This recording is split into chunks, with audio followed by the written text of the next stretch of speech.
the Odua People's Congress, OPC. On behalf of my family, the government and the good people of Ogun State, I extend my heartfelt congratulations to you and the entire membership of the Odua People's Congress, OPC, on the remarkable occasion of your 30th anniversary holding today. There is no gainsaying the fact that this occasion is symbolic, not just for the number of years, but also for the significant achievement the OPC has recorded in the past 30 years. As an organization, the OPC has played a pivotal role in preserving and promoting Yoruba cultural heritage and advocating for the rights and welfare of Yoruba people in the past 3 decades.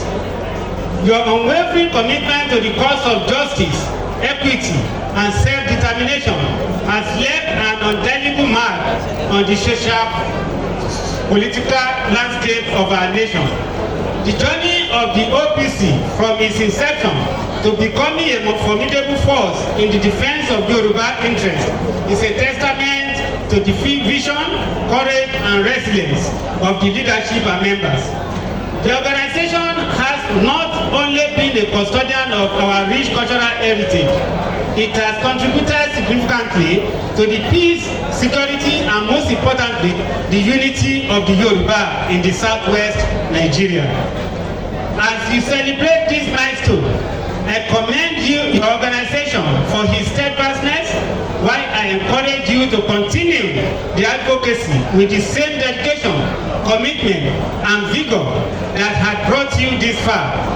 I wish to place on record that the government of Ogun State remain committed to supporting initiatives that promote the welfare of our people and preservation of our cultural values.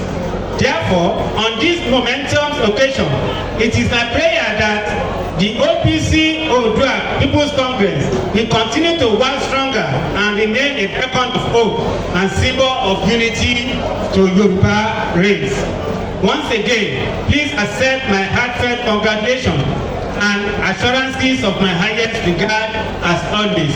Thank you, Prince Dapo Abiodun, CON.